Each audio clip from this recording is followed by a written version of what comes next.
Deus vult. God wills it. Those were the words we went to war with. The words that justified us. The words that made us holy.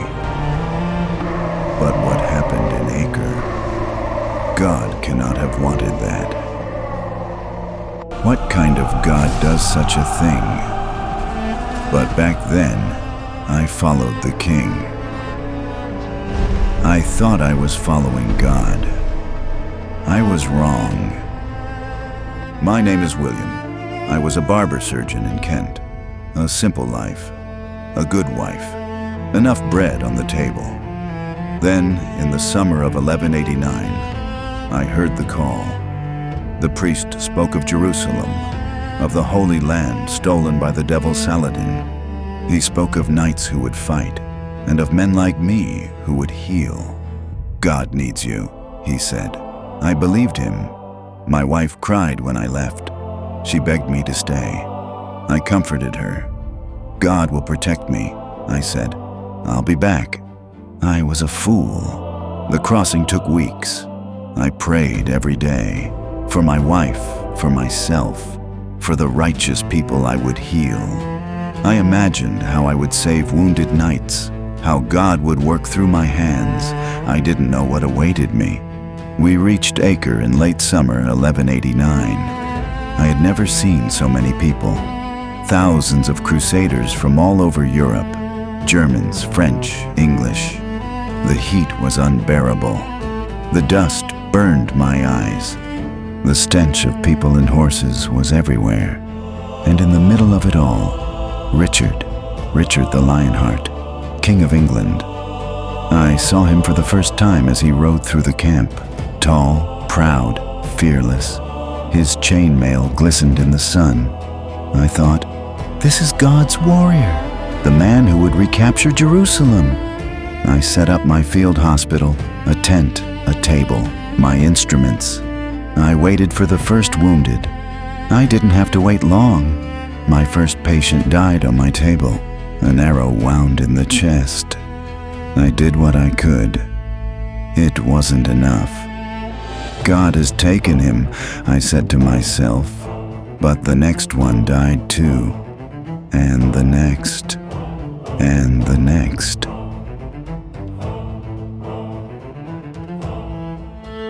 The siege dragged on.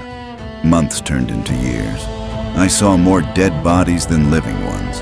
Not from swords, from disease, dysentery, malaria, fever. The men came to me with wounds. They died of infection. I had no medicine to treat them. I amputated arms and legs. The men screamed as I sawed. I prayed as I cut. Then they died anyway. The next day, from the wound, from the fever, I prayed every evening, God, why are you letting so many righteous people die? He didn't answer. Richard sometimes came to the hospital. He saw the dead, the dying. One day I asked him, when will we win? He put his hand on my shoulder. When God wills it, he said, we must persevere for Jerusalem. I believed him, still did. Then, after a battle, they brought in Muslim prisoners, wounded, bound. An officer ordered me to treat them. I hesitated. They were the enemy, the infidels, Saladin's men who held Jerusalem. But I was a surgeon. I had sworn an oath.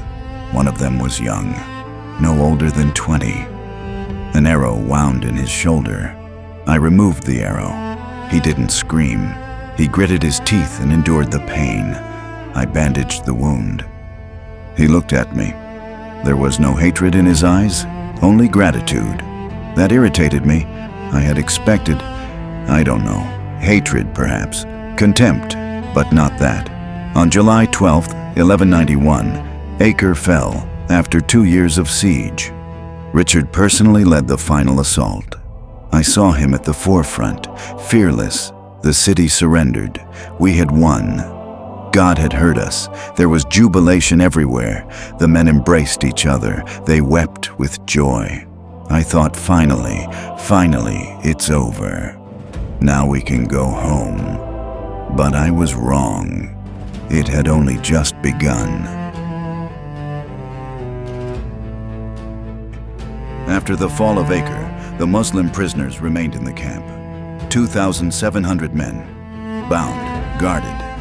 Yusuf was among them. His wound was healing slowly. I came every day to change his bandages. One day he spoke, broken Latin. "Thank you," he said. "You are kind. You speak Latin." My father was a merchant. I learned their language. We started talking. Yusuf told me about his family in Damascus, about his sister, about the gardens there. I told him about Kent, about my wife, about the fields in the rain. The weeks passed. Yusuf's wound healed. We talked about our homelands, our families. We weren't so different. He loved his family. I loved mine. He prayed to his God. I prayed to mine. But we were on different sides of a war that neither of us wanted. One day he asked, "Why are you here?" "It is God's will," I said. The words sounded hollow. It is God's will for us to kill each other? I had no answer. At the end of July, rumors began to spread. Saladin had not paid the ransom. Richard grew impatient. He wanted to move on, to Jerusalem, but he couldn't, not with 2,700 prisoners. The mood became tense. On August 19th, an officer came to me. He ordered me to take good care of the prisoners. The king had plans. I asked what plans. He didn't answer. He just left. I took care of them, gave them water, food. Yusuf grew stronger. His wound had almost healed. He said I had saved his life. I couldn't look at him. I left. On August 20th, I was summoned by Richard. I had never been in his tent before. Magnificent. Maps on the table. Routes to Jerusalem.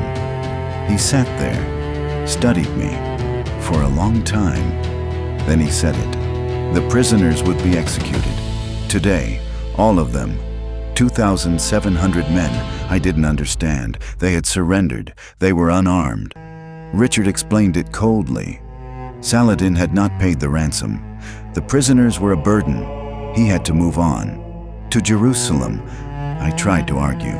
Spoke of God. Richard interrupted me. Raised his hand. God wills it. The same gesture, the same words.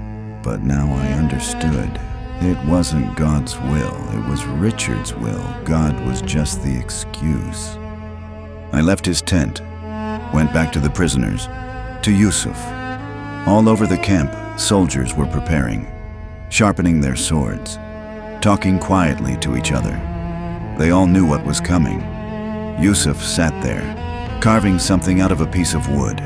Peaceful, oblivious. He saw me. He was happy. I couldn't go to him, couldn't tell him what was coming. I turned around, walked away. I sat in my tent, alone. Outside, I heard commands, marching, the clanging of weapons, the rhythmic sharpening of swords. I prayed, God, is this really your will? Is this just? But I knew the answer. This was not God's will. This was mass murder, and I had nursed Yusuf back to health for it. I had tended to his wound, made him strong, so that he would be strong enough to be executed. I was part of it, whether I wanted to be or not. In the afternoon, they led them out. 2,700 men, in chains, guarded by hundreds of soldiers. The whole camp had to watch. The king's order. We were all to be witnesses. Yusuf was among them. He saw me in the crowd.